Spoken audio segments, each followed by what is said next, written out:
Welcome to the Liberation Lab podcast, insights and interviews for the disruptive educator. We are back for season 3, and I am honored to have my guest. But I'm going to let my brother introduce himself. So why don't you tell the people who you are, what you do, and why you do it?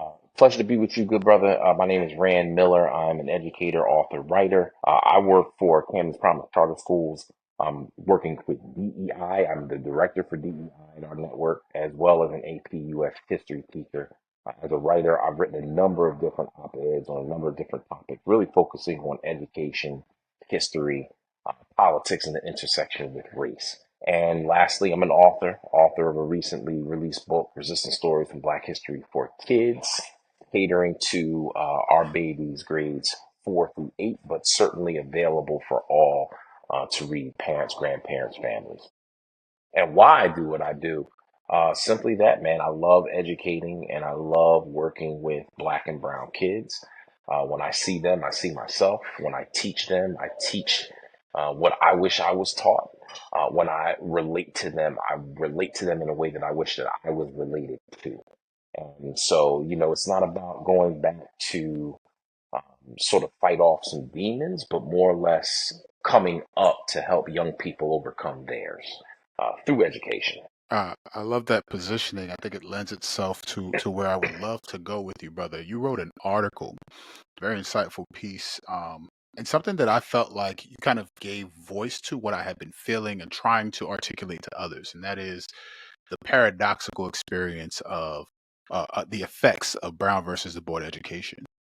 And so, for folks who are tapping in, who might not be, who need a brush up on history, as it were, could you kind of explain to us the positionality of that decision and what you were alluding to with its paradoxical effect? Sure. So we know Brown versus Board of Education dismantled separate but equal specifically in public schools.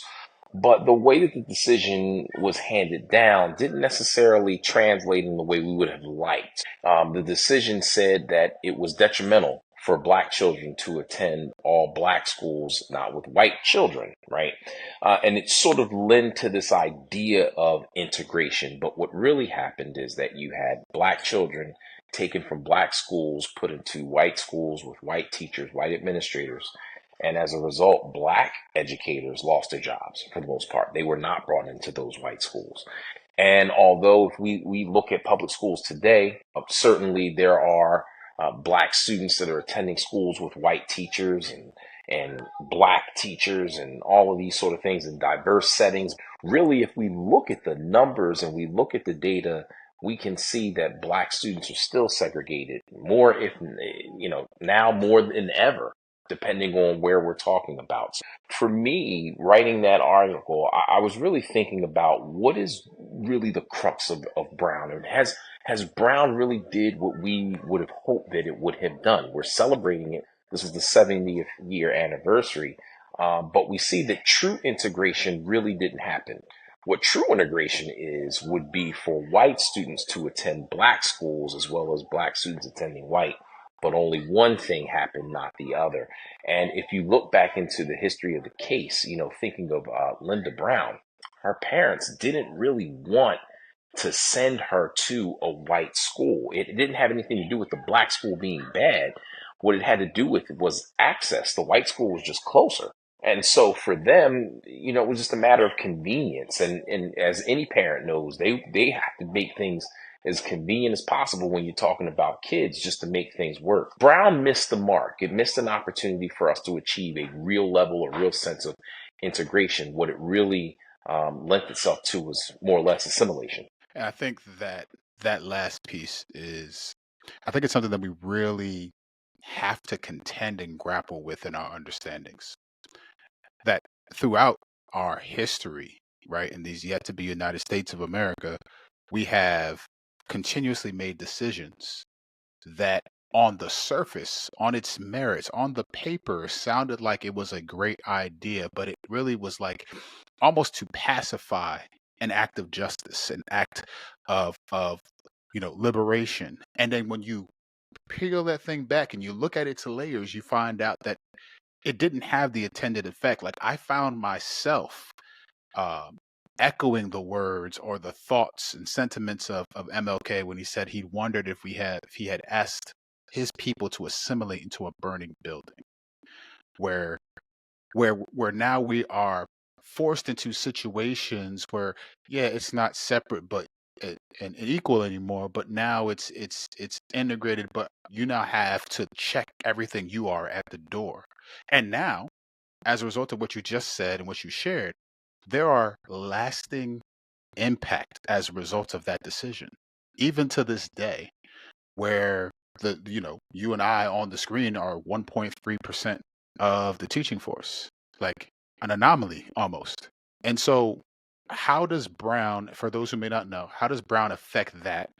And then, secondly, my second would be, as you think about the impact of that decision and you think about your own schooling experience, how do you see those things kind of lining up or intertwining and affecting kind of your schooling experience?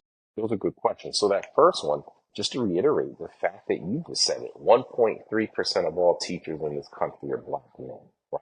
Less than 6% of all teachers are black, period. So when you have a decision that says, oh yeah, we want to integrate, but at the end of the day, the people in positions of power are white. They can dictate what that integration looks like, quote unquote integration looks like. And so we have a situation where, again, we have more white teachers, more white administrators than we do black teachers. Black administrators, same thing for folks of color in general. And that is perpetuated even as we're adding students of color, even as we look at the demographics today, where more students in this country are students of color than white students. Still, unfortunately, the faculty administration, that does not reflect the demographics of students. And that is part of Brown's legacy. For me, man, as a kid, I was a Catholic school kid. So my parents, only child, my parents made the decision to put me in a Catholic school. But even with that, we look at private schools, the numbers are worse with respect to administrators, with respect to teachers being of color, being black, right? And so my experience, at the very least, I grew up in Camden, New Jersey. When I went to Catholic school, I went to Catholic school in Camden, New Jersey. And so the students look like me, sound like me. And the mission of the church really forced white teachers to think a little bit differently. Not all the way, but they did think a little differently, understanding the mission and the demographics that they had. Now, I went to Catholic school in high school as well. And man, was it a culture shock, complete culture shock, right? I can More imagine. Yeah, I've never been to school with white kids before until ninth grade. And so now the school is mostly white. The teachers, yeah, I was used to that, unfortunately. The way that Brown, I just think of those schools that closed, those school districts that closed as a result of Brown. I think of those new private districts that opened up in those southern states because of Brown to, make sure that those school districts stayed white.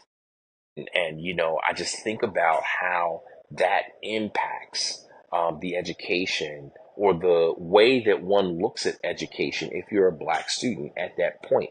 And the same thing is true looking at education now. Like my parents, I'm sure for them, like any parent, they want to give their kid the best education.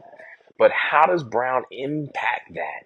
How did Brown and the ways in which Brown was implemented impact the way that my parents, anyone's parents, looked at what a good education was, how they defined what a good education was?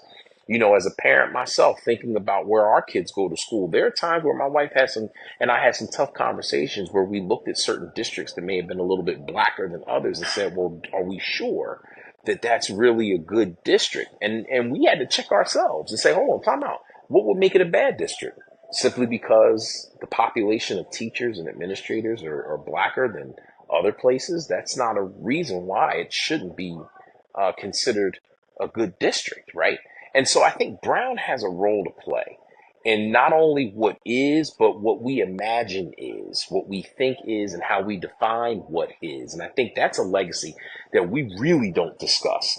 How these decisions, how these policies that come about really impact our view of what really is without having any sort of awareness of what the data says, what the research says, right? Because let's be honest, folks don't have access to that.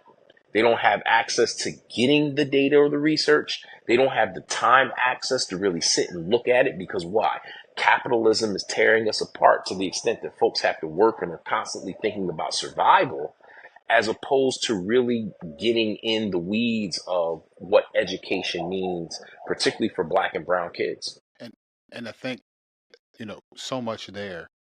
But I think in addition to what you've shared is when you think about the impact of a black parent, like you alluded to it, and even stated with you and your bride. Like for me, I had to make a decision on where to send my kids to school, and I needed to almost balance culture, That's right. acceptance, belonging with access, resources, and and educational autonomy, if you will.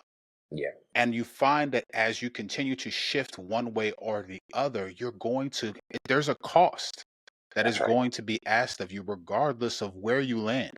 And you hear me, I'm not advocating for one way or another. I believe Sure. that every family should have to make that decision and and and really think through what it is that they believe is best for their child.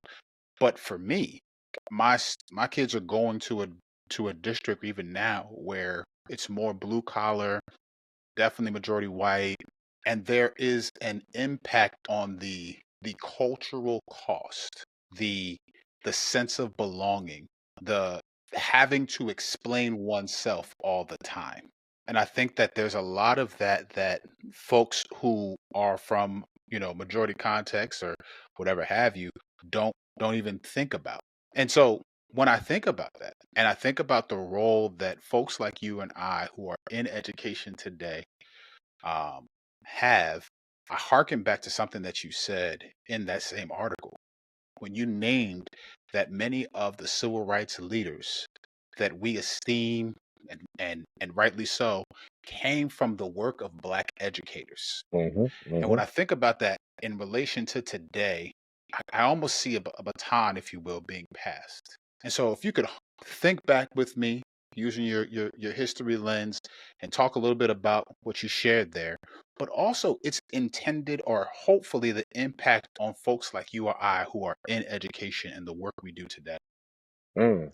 Yeah, yeah. I think that I don't even know when I had the aha moment, but and I think I remember it was reading a book by Dr. Jarvis Givens, Fugitive Pedagogy, the work of Dr. Carter G. Woodson, and just reading that work, thinking about you know the idea of Negro History Week becomes Black History Month, the idea of Dr. Woodson using his textbooks that he wrote to give to black teachers as even though they were told what they were supposed to teach, that became part of the hidden curriculum that they taught when there wasn't white surveillance going on, right? I think about the leaders that emerged from those black schools. In that article, I think I mentioned folks like Angela Davis, um, you know, trying to think, Congressman Lewis, John Lewis. Those folks emerged from that tradition. When you think of all those leaders in the civil rights movement, they didn't come from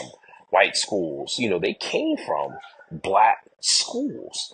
And what I found interesting really wasn't just that point, but the point that because there aren't black schools in the sense of black leaders teaching black children, and those educators were leaders, what have we lost as a result of that? Folks always talk about what's the new civil rights movement? What's the new civil rights movement, right? But where are the teachers that taught those revolutionaries? Where are the folks that taught your Kwame Ture's, your Bobby Seals? Where are those folks that taught your John Carlos and Tommy Smith? Those teachers were removed as a result of Brown versus the Board of Education. And so for me, the baton you talk about, which I think is absolutely apropos, the idea for me with that piece was just to say for us as black educators, we are in that tradition, whether we realize it or not. We are in the tradition of those black educators who taught black children, and not only taught them, but taught them for a purpose of liberation. That's what educating black children is. That's what it's all about. whether you're talking about during the antebellum period, whether you're talking about Jim Crow, or whether you're talking about now, and there's many names we can call today. Yeah. But that's what it really is. And so my hope and prayer is that Black educators see themselves in light of that tradition and Mm. carry forth the work of educating, with that end of guiding their students, not just Black students, all students, to a place of liberation. We can't get there alone. We have to get there together, and that's the power, um, of Black educators. I love that and that push because the thing that it made me think about, and you talk about this in your writing, is teaching is political, regardless of how you want to chalk that up or what soundbite you want to take. Teaching is political. There are votes that you must cast in your respective county where people will now govern how funds are allocated. You have to run to be on a board of education. Like teaching to its core is political. You don't teach in a vacuum. Our babies come in and they come with a wealth of experiences and things that they take in from the world around them, and you teach students before you teach standards, and therefore if they show up and they have a certain understanding, you bring that in to how you engage them, right? And so when I think about that, and I think about what you said with regard to Black educators, I think about folks like your Byron Donalds. I think about folks like your Tim Scotts, Hmm. who my perspective is, even if they are, and I don't believe they are, but even if they are, they're convinced of their personal positions as it relates to their alignment with the Republican candidate for president, who I will not name. They have cashed in, if Mm, you will, that's their right. blackness for positionality or at least alignment with power. And when I think about that in regards to our Black educators in school, I wonder how many of us, because of the socialization of teaching, because of how we've been trained, because of um, a lens, if you will, that kind of lends itself to, well, I have to be hard on them because life is going to be hard on them, and all of these things. I wonder how many of us have cashed in our chips, metaphorically speaking, to align with the dominant culture's view of what educating Black bodies looks like, which is about compliance and control. That's right. I wonder That's how right. many of us have done that versus the liberation you speak of, because liberation in its core is subversive, it's disruptive, it goes against, it's counter what you know most folks would want. Every revolutionary piss some people off. That's right. And so and so I think about that, and I think about liberatory education, and I'm hoping that the audience is gleaning from this conversation and from the words that you've shared that a choice to liberate is a choice to, whether it you like it or not, piss some people off, rub some people the wrong way. Um, but at the end of all of that is is building a group of young people who who are not going to be shaken, if you Yeah. will, by what Yeah. the world is going to ask them to give up, but understand that it's precious. They hold tight to it and they continue to be who they are in a system that wants to break them down. Yeah. Yeah. Yeah. I think that's so critical. You make a great point. It is a choice. Education is political. It boggles my mind that people say that it's not. But like you just said, people run for school board, and what do they run as? Either a Republican or a Democrat. So it's political. And that impacts what's happening, right? Educators have to make a choice. Black educators have to make a choice. What are we here to do? Are we here to maintain what has already been that has been harming our children?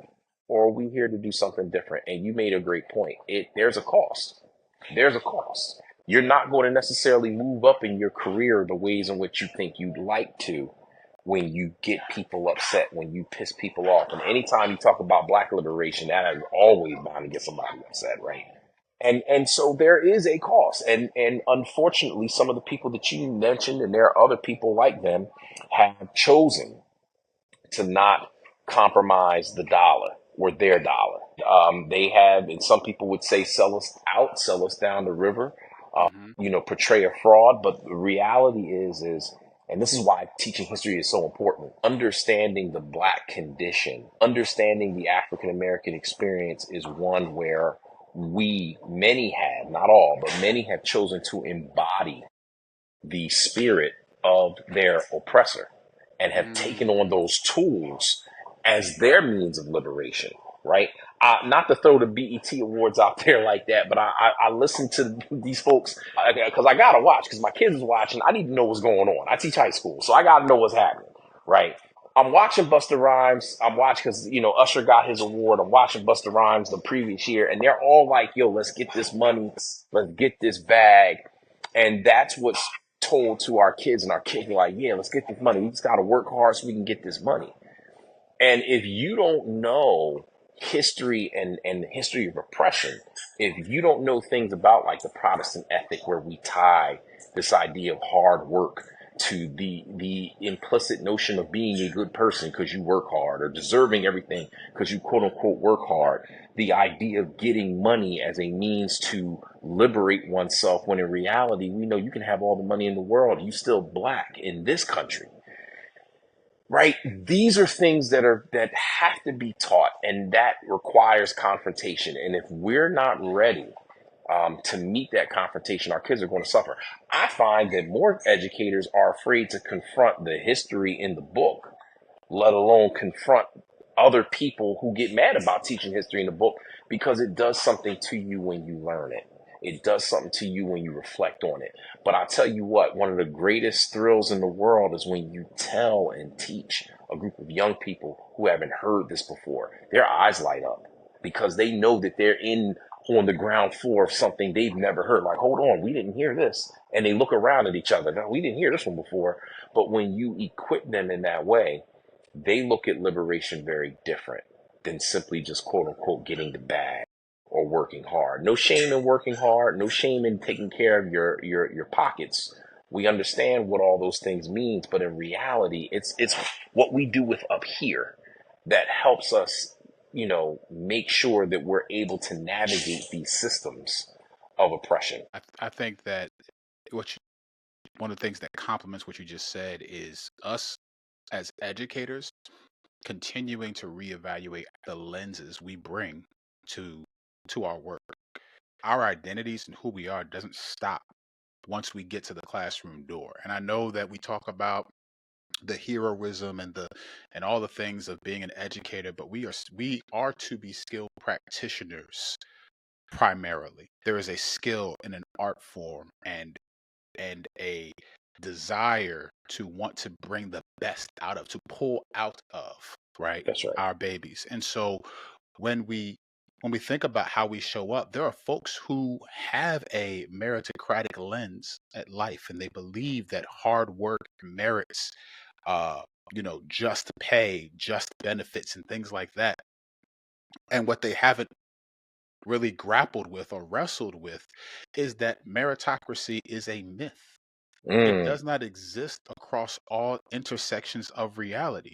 Some of the most hardest working people that I have ever met in my life exist in the place you were raised in, exist in Camden, New Jersey, where I started my teaching experience. I saw hard working folks. I had a mother sit down with her son, and he was acting up in school and kind of rebelling against these what I know now are oppressive measures of education. She sat there with tears in her eyes and said, I can't make it out of Camden, but you can. And I'll never forget those words because she was working hard to put food on the table, but it didn't merit her just pay. If you're a mm, woman in these yet to be United States, you know that you could work the same amount and do the same job and get 70 hmm. cents to a dollar. That's Right. right. So we know that meritocracy is a myth. But here's the other one that I think that we have to highlight, and I want to kick it back to you, is the assimilationist lens. Mm, The one that says that if I adopt these cultures, the yeah. dominant culture's way of thinking, that it will grant me access. And it is like going to the metaphorical Wizard of Oz to only understand that it does not have power. That's right. You journeyed there. You said you wanted a heart, you wanted a brain, you wanted to go home, whatever it was, metaphorically speaking. But then you realized that the wizard doesn't really have any power. Well, the Hmm. wizard, in this sense, is your assimilationist lens that says if you just adopt these things, that it's automatically going to merit. And I think there's a tension here, and here's where I want to kick it to you. There's a tension because, in one sense, if we're going to be wise to navigate this world, we do have to give our babies an understanding of how assimilation can be used to its benefit without giving up of oneself.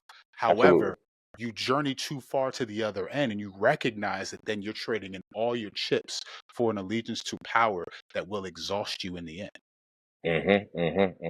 Yeah, I think that when we think of that tension, I think there are a lot of people that think, oh, I can beat it. I can beat it. Yes. I got the game on it. I can work it. I know what to do. I know how to get without giving too much, and they end up giving it all. And I think that, again, it comes down to us just being honest with young people and just being true to the realities that they're going to face. I think one of the things that teachers hate doing often is sharing of themselves. They feel like they have to be sort of, what do you call that? Like your researcher, they can't be attached to the community that they're researching. And there are a number of teachers that feel like they can't be attached to the students that they're teaching. And some of the most powerful things that a teacher can do is to share their experiences, particularly black teachers who have gone through, continue to go through what those students will come up against, right? I'm not sure if that tension can ever be navigated in a way where we feel a level of, trying to choose my word right, I think a level of fulfillment. I think that we can be accomplished, right? Many of us are accomplished navigating that space. But I think that for us, right, there's some things that we have to give up that other folks don't necessarily have to give up. There are some encounters that we have to manage that other folks have to manage. They don't have to manage. And we have to ask ourselves the question, what is it that we're looking to get out of it? And I think that it goes back to the idea of, you know, what do we see liberation as? If you see liberation as something that you have to have the right amount of money, you have to know the right type of people, you have to be in the right sort of spaces, then there's some compromise that's going to come in order to achieve those things. But if you see liberation as something as, I know who I am, I know who my people are, and I know the goals that I should have for myself and my people, there are certain things, yeah, you may compromise certain things, of course. More than likely, those opportunities to get the other thing. But what I found in my own life, and I think you can speak to this too for yourself, you can sleep a little bit softer at night. You can look at your kids in the eye a little bit Yeah. straighter, a little bit longer. You can be amongst your folk and not feel out of place. And I think that that's something that money can't buy. That's something that certain spaces can't provide you. It's great to be able to go into a boardroom and navigate and move and be smooth and everything else. But even greater than that is being able to walk in your community and people know you. And I don't mean just know your name, but they know you. They know Yeah. your heart. They know your intentions. Yeah. And to be able to do that, that's nothing that money can buy. And so I think that that's the thing that we have to communicate to young people, right? That's what we have to really communicate. And it's hard considering the world that we live in. It's hard considering the realities of systemic racism and white supremacy. But it's something that we have to dedicate ourselves to. And again, it's something we really have to make the genuine choice to do. I think that that last sentence lends itself well to how I want to round out our time, and that is to highlight the the work of resistance stories of Black history. Your work, pictured behind you there. I want to highlight it because here's what I want to do. In this work, you talk a lot about, or you referenced it as a way for the coming generations to be empowered by. That resistance leads to empowerment. So I want to do two things with this question. It's a two-parter.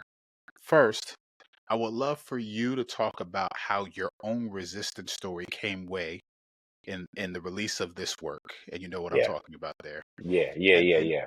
and then the second part is how the the realization that we are standing on the shoulders of giants should empower us to continue to do liberatory work. If you could speak to those things for us, I'd greatly appreciate it.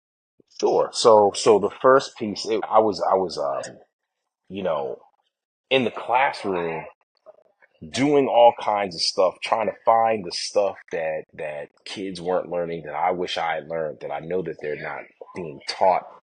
And so all of those desires turned into me going back to school, in terms of going back to my alma mater, Rutgers, and just accessing all of that good research, all of that good information, and getting tapped into academic journals and looking at different books. And then that turned into copious notes, and that turned into PowerPoint lessons and files that were in a computer. So when I was approached to write something on Black history, I knew exactly what I had to do.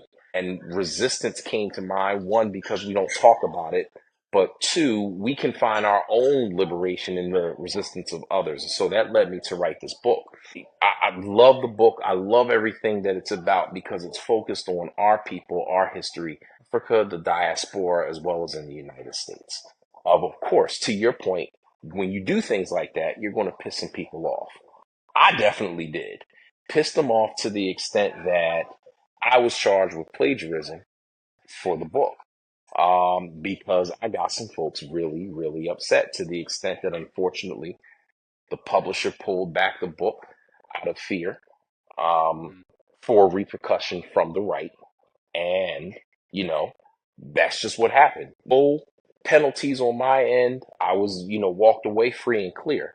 So much so that I was able to publish the book myself, self-publish it, and add on to it, in fact, right? Just to throw a little bit of a sting in the eye of the right, to say, listen, you're not going to stop this, and I got more for you, right? yeah. And so I just consider myself in a long line of liberation freedom fighters who have come up against backlash, white lash, if you will, for telling their truth, for telling the truth. And that's a tradition that I walk in. I walk in it proudly. I walk in it boldly. And thankfully, my people have not swayed their support at all for this work. And that's really what it comes down to. Like I said before, you can walk in boardrooms. Sure, there are people selling books that are making buku bucks that may have had to compromise. But, I'm not going to compromise. And that enables me the ability to walk in spaces that some other folks could never be able to walk in, spaces that Tim Scotts could never walk in, right? Because they've compromised something, and I refuse to do that. So I'm just proud of the book. I'm proud of everything that I put into it, the meticulous research, the great stories, that can help us see what liberation really looks like, from a lens that is centered on us, that can show us that if liberation can happen for Black folks then, at the root of their own hands, it can happen today at the root of ours. Hmm. I love that, brother. How can folks support, tap in, buy your book? I repeat, buy your book. Where can they go and just get connected to um, your brilliance, brother? So online, it's available on Amazon. Resistance Stories from Black History for Kids, the extended version, 60 stories of resistance dating back from Africa through the diaspora and in the United States. Also, the book is available at Ida's Bookshop in Collinswood, New Jersey. If you happen to be around, I'll be there on July 20th, signing books. So if you're available, come on out, please do. but they can go right on Amazon. They can pick that bad boy up. It's something for all people, not just Black people. It's for everybody, to really see the full lens of Black history as one that is packed with liberation, resistance stories. We often think of Black history as something where we were bestowed freedom, right? It was benevolently given. But the reality is that Black folks took it. And so my book sheds light on those moments of Black people taking freedom in their own hands. Yeah, yeah. I love that juxta, or at least that the narrative that you're pushing there in terms of the truth. Let me say it this way: that you're pushing there that we took freedom, that we have been consistently portrayed as a passive recipient of benevolent white folks deciding to give us something um, that was rightfully ours to begin with. That Hmm. some folks eventually woke up and said this is wrong, and we should free these folks. Versus, no, these folks are continuing to cause ruckus. These folks are continually exposing our lies. These folks are organizing and building their own. We have to do something about this, and Hmm. therefore we fought for, we resisted, and therefore won. And we will continue to win if we continue to resist. And so I appreciate that push, brother, and I appreciate your work and your voice as it lends itself to our forward progress. Appreciate you, brother, because what this work here is with this Liberation Lab, man, it gives Black educators a space, and it gives all educators an opportunity to learn in a safe way, right? And I think that educators are looking for that of all colors, all hues. So I appreciate you, appreciate what you're doing, and the opportunity to join you with this. Thank you, brother. And more to come, for sure. Indeed.